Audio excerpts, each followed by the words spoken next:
Mungkin dia boleh main bedal je lah. Betul kan? So dia pun tak tahu, oh ini kena letak curtain, ini kena letak penghadang dan sebagainya.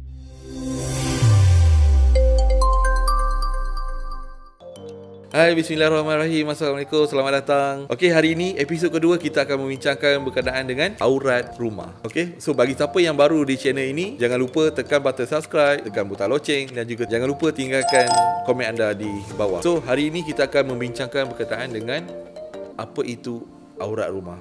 Saya kenalkan diri, saya Zikri Zainal. Seperti biasa, saya Muhammad Azman. So insyaAllah hari ini kita akan berbincang ataupun kita akan berbual santai berkenaan dengan apa itu aurat rumah. Cerita sikit Man, apa yang dimaksudkan dengan aurat rumah ni? Sebab saya rasa macam episod pertama kan, kita bawakan topik Islamic Interior. So istilah Islamic Interior tu sendiri pun sebenarnya asing jugalah bagi orang yang tak familiar. Betul Man?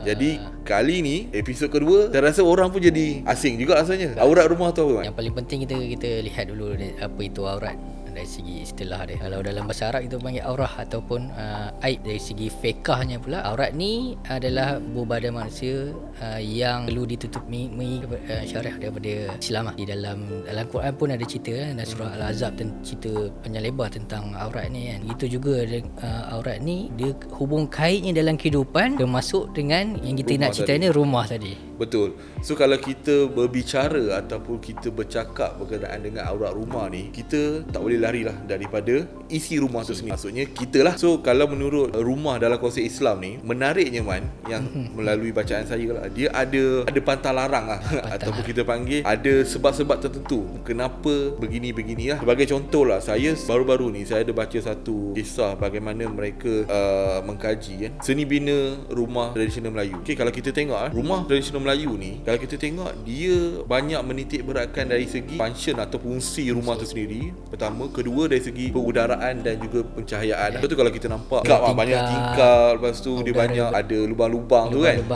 Macam kawan-kawan macam-macam lah. Okay, so kalau kita tengok datuk nenek moyang kita ni bukan saya saja nak buat. Betul, dia dah kaji benda tu. Dia dah kaji lah. Memang kalau saya tengok dokumentari tu memang sangat benar. Memang dia kajian yang sangat mendalam seperti yang Zik cakap tadi, pasal udara dia, pasal pencahayaan dia. Kalau kita tengok rumah Rasulullah dengan Siti Khadijah pun, dia sama juga, dia ada ruang dia.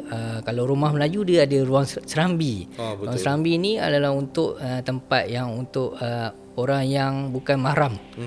Yang datang dia tak perlu masuk rumah, kat situlah tetamu akan duduk. Rumah Rasulullah ada ruang tamu dia sendiri. Betul. Kalau kita nampak bila ada serambi ni, dia umpama macam tamu yang datang mengejut lah kan. Mungkin kita ada anak perempuan, kita ada isteri. Yelah, dalam rumah kan mungkin dia orang tak pakai tudung semua, tiba-tiba datang mengejut.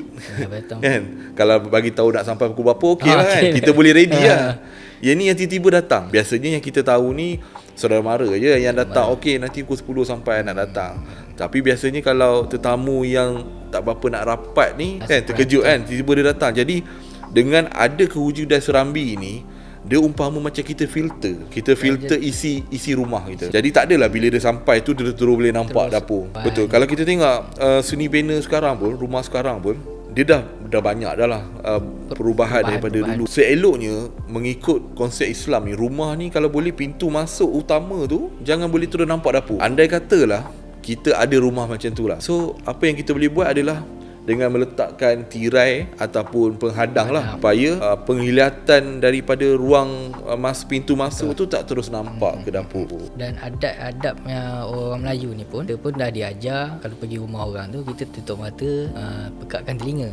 Betul kan? Maksudnya di situ kita tak boleh, sebagai tetamu tak boleh pandang benda yang aib di dalam rumah. Termasuklah seperti yang Zik cakap tadi, bagi tuan rumah sebaiknya, kalau rumah-rumah sekarang biasalah kan, kalau moden, dia terus masuk rumah ni kadang-kadang terus nampak dapur. Konsepnya luas. Betul. Tetapi dalam Islam dah diajar benda ni kena ada privacy di setiap bilik. Sebab tu rumah Melayu pun begitu. Betul. Dia ada serambinya, dia ada ruang tamunya, dia ada bilik untuk anak perempuannya. Betul. Dia pembahagi dia. Kalau kita rumah dulu-dulu, rumah nenek moyang kita, dapurnya kena turun ke bawah. Betul. Dan dia orang tak nampak daripada depan. Betul. Ruang tetamu dan juga ruang tamu untuk family ni seeloknya diasingkan lah. Betul. Sebab apa? Ruang tamu ni macam, yelah, tempat anak isteri kita nak tengok TV dan sebagainya. kalau boleh asingkan daripada ruang tamu. Sebab tujuan dia, ruang tamu ni lebih privacy keluarga kita. So kalau boleh tak nak lah bila tetamu datang dia bergaul pula. Dia jadi benda tu macam itulah kata aurat tadi tu. Maksudnya kita membataskan supaya kita memelihara aurat isi rumah tu lah. Jadi ada satu hadis Rasulullah, seeloknya minimum dekat rumah ni kalau boleh kita kena ada 3 bilik man. So bilik pertama ni adalah bilik mak ayah lah. So yang lagi 2 bilik ni adalah bilik untuk anak-anak lelaki dan juga lagi satu untuk anak perempuan lah. So dalam Islam sendiri bagi tahu kita kena mengasingkan tempat tidur anak-anak selepas mereka umur 10 tahun. Jadi kat sini kita nampak jelas lah dalam Islam dia sangat menitik beratkan dari segi menjaga kehormatan. Kalau kita kaitkan pula dengan Melayu pun sebenarnya dia relate dengan sebenarnya bukan adat tetapi kepada adat yang telah dikaji kepada Islam. Hubung kaitnya dengan Islam tu. Sebab itulah sekarang ni kebanyakan reka bentuk pun dah mula balik kepada reka bentuk Islamik ni. Masuk dalam layout rumah tu kena ada penghadangnya, tak terus dapur tu jangan bagi nampak. Kalau ada dapur sekarang ni desainnya kebanyakannya bertutup. Betul. Itu betul. yang menariknya lah. Sekarang ni kalau kita perasan dia design dia dah bersegi kan. Bila kita masuk kita akan nampak ruang tamu dulu. Lepas tu dia kena selekoh. Baru nampak bilik. Dan sebenarnya dalam Islam, dalam konsep Islam, bilik perempuan tu, bilik anak perempuan ni seeloknya kita letak toilet dalam bilik supaya dia tak perlu keluar untuk gunakan toilet di luar lah. Dan kalau boleh bilik tu masuk dia tu kita letakkan tirai atau lansir lah supaya ada benda lain yang menutup selain daripada pintu. Betul, dia tak terus nampak lah. Dari segi kalau boleh bila tetamu datang ni kita sediakan toilet dekat luar. Bukanlah luar rumah maksudnya dia tak perlu masuk dalam bilik. Sebab kita tahu sebenarnya rumah kita ni sebenarnya kenapa kita panggil aurat rumah, sebab itulah aib kita kan, privacy kita. Betul, itu privacy kita. Kadang-kadang bilik kita tunggal langgar kita je tahu. Kan? Bila kita bercakap tentang aurat, bila bercakap kita tentang padang dan semuanya, di Raudah jangan lupa kita ada buat divider bukan untuk masjid. Kita tahu divider ni divider untuk masjid padang ni antara muslimin dan muslimat. Tapi bila kita bercakap dengan rumah, tentang rumah ni kita kena ambil berat tentang divider ni pun boleh sebenarnya digunakan untuk rumah, bukan untuk masjid saja. Betul man. So bagi siapa yang masih belum tahu sebenarnya di Raudah kita ada satu produk kita panggil decorative divider lah. Decorative divider ataupun penghadang panel ni kegunaannya adalah untuk kita menggantikan tirai kain tadilah. Mungkin biasa kita guna tirai kain ataupun lansir lah dekat rumah. Tapi kalau kata untuk membahagikan ruang antara ruang makan dan juga ruang tamu misalnya, kita boleh gunakan panel penghadang tadilah. So jangan risau, di Raudah kita ada ready stock dan kalau order hari ni kita boleh hantar esok insyaAllah. So kita teruskan lagi topik kita hari ni sebenarnya berkaitan dengan aurat rumah. So ada orang cakap aurat rumah ni, aurat ni manusia je. Dia bukannya bergantung kepada manusia je ataupun tertakluk kepada manusia je. Rumah tu sendiri sebenarnya ada aurat dia. Hubungan betul saya kata dia hubungan dengan aurat tu kita cakap tadi yang macam saya cakap awal-awal dalam Al-Quran surah Al-Ahzab pun dah cerita tentang aurat tentang diri sendiri. Itu hubungan kita dengan Allah. Hablum minallah dah hablum minan nas. Maksud hablum minan nas adalah hubungan kita dengan manusia. Betul. Sama ada yang mahram ataupun bukan mahram. Jadi yang bukan mahram ni yang kita nak titik berat kan dalam segi layout rumah tu, dari segi desain rumah tu, membahagikan sesuatu bukan mahram dengan yang mahram tu. Betul man. So kalau kita kaitkan balik episod pertama rancangan sharing kita ni, di episod pertama kita bercerita ataupun berkongsi berkaitan dengan Islamic interior.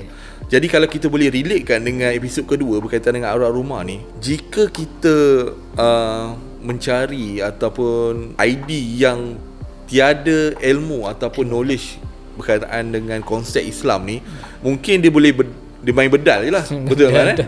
So dia pun tak tahu ini kena letak curtain, ini kena letak penghadang dan sebagainya. Tapi kalau anda hire Islamic interior, kebiasaannya konsultan ni dia akan nasihatkan ataupun dia akan advise lah. Dia akan advisekan perkara-perkara yang berlandaskan syarak lah. Okay, apa yang boleh, apa yang tidak. Sebab apa?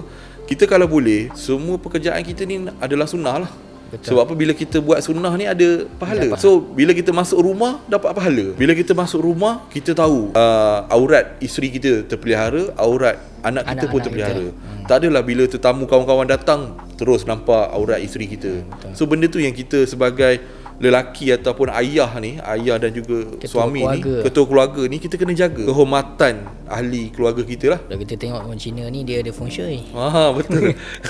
Kalau rumah ni feng shui. Jadi kita orang Islam takkan kita nak bedal buat rumah. Betul. Kita pun kena ikut apa syariat yang dah ditetapkan lah, yang dah diajar oleh Rasulullah SAW. Pada saya, apa yang kita bincangkan ni bukanlah benda baru. Sebab kita dah cerita tadi pasal rumah tradisional Melayu. Betul. Ada serambi, ada ruang tamu, ada lotengnya. Betul. Semua tu ada sebab. Kalau kita kaji balik, dia ada relate dengan apa yang diajar oleh Islam tu.